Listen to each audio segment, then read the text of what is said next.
Vinther, was of value and worth listening to. Another one would be Mantel, Mantell, and George Gorman. These were people who had contacts that had something worth talking about. Someone named Dick Miller was a deceiver and had no contacts at all. A man named Frank Stranges, who had written a book, says his contacts were of no value, and she wasn't sure if he'd really had any physical contacts whatsoever. But she had a look at the book and says it's misleading and there's no value to the book. So a little insight in there as far as 1975. And she did also add to that they, even though she was sure of the things that she had said, a lot of the ones that Billy had mentioned she had to mark unknown because they just don't really keep track of everybody. And since 1975, there could be others, and some of these people may have even had contact since then, whatever. So that was the list as of 1975. After this contact, it was time to go home, and it was pretty cold and snowy out. And Billy was complaining, it's pretty bitter cold out there, and could I get a ride home, drop me off at the house? And she says, sure, I'll just drop you right in front of the house if you want. And he says, oh, my moped, I got to take that. She says, no problem. And she picked up his moped, and it was floating along underneath the bottom of the beam ship. It was just being held by the anti-gravity device of some type. And before Billy could even say much of anything, he looked down, and he was already floating in the ship just right in front of his house. And he noticed that, there was lots of snow around and everything. He says, well, just put me down right here in front of the house, and then I'll put the moped right here in front of the door. It'll make it look like I just rode the moped for like 6 feet up to the door and stop. Then there'll be a nice tire track there. Everybody will come out tomorrow and they'll see a 6-foot tire track as if the moped just came out of nowhere, and he thought that would be great fun. And she looked at him like, okay, if you think that's funny, all right. As you can see, they have a lot of trouble understanding our humor sometimes, so Billy kept trying. At one point, Billy received a letter that was kind of fascinating. We're always looking for collaborating information to collaborate the validity of the Plejadian case, and in one case, there was a pretty good one. I had told you earlier, at one point, Semyasi was retrieving a time capsule. I believe that was somewhere in Persia, and the time capsule that she'd returned to Ascot on their mission when they went to the other universe. Well, when she had picked up that time capsule, a couple of people had seen her.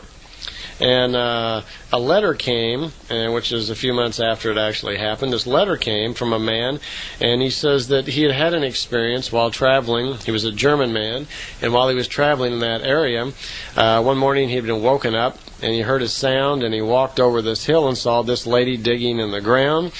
And she didn't seem too surprised. She was very friendly and talked to him for a few moments and told him that she was digging something up. And she pulled this device out of the ground and said that she had to go now. And he just kind of stood there and watched her pull the device up, and as she walked away, the device started floating in the air right in front of her. And then she walked over the hill and disappeared. And the man was a little flabbergasted, not only to run into a nice-looking woman out here in the wasteland, but somehow this device was floating, and she just disappeared over the hill. So he runs to the top of the hill to see what's going on, to see if he can see this woman. And as he gets there, over the top of the hill, he's surprised because he sees a flying saucer. Well, he's traveling with a friend, and he runs back to the tent where they had been sleeping, tells his friend all about what he's just seen. The guy thinks he's totally wacko, that he's going desert crazy or something, and decides that he doesn't want to travel with him any longer. It tells him that, if he's going to act like that, he's too weird for him, and he separates. So he thought he was a little nuts, and so he decided to write a letter to Billy. He'd heard about Billy, and some friends had advised him that he might be interested in this sort of thing, so he sent a letter.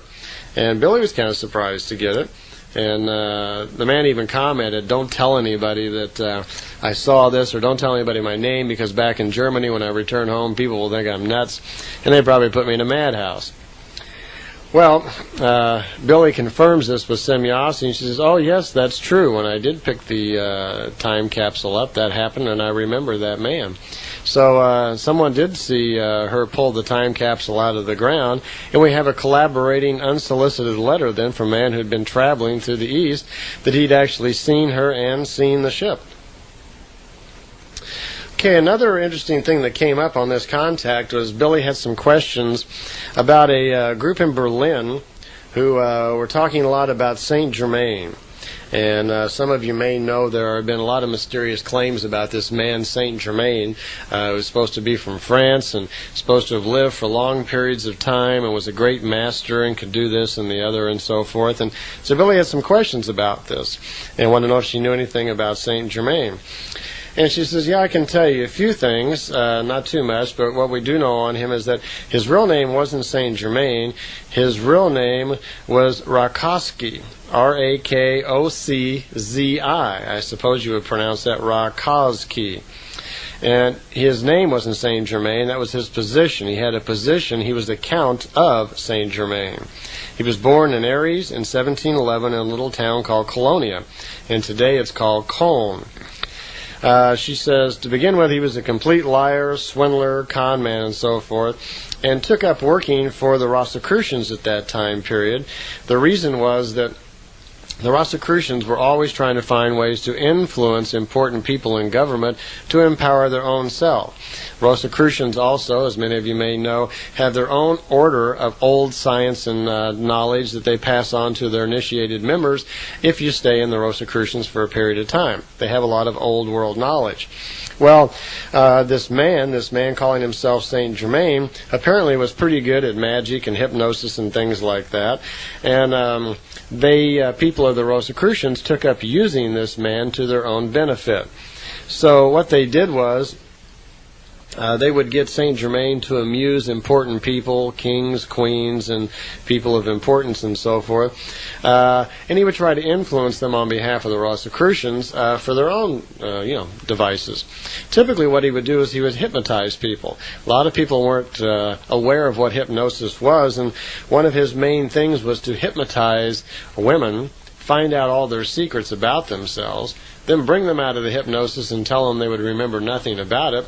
And then he would just offhandedly, like he was a great mystic or magic or something, he would tell them all these things he just learned from them through hypnosis, and they would be amazed that he would know so much about them. So he gained this reputation as being a great mystic and a magical person and a great master of thought and so forth, when in fact he was good at sleight of hand, good at magic, and pretty good at alchemy.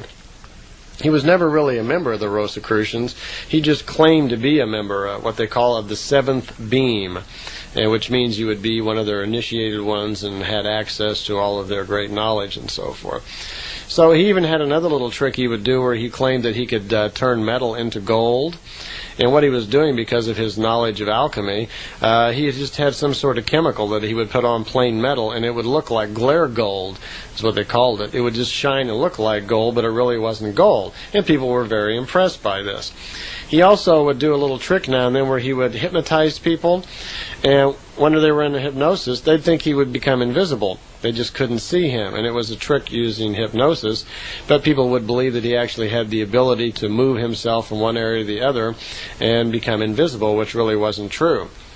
He also made many claims about being a great traveler and knowledge from different parts of the world, when in fact he never left the European theater at all.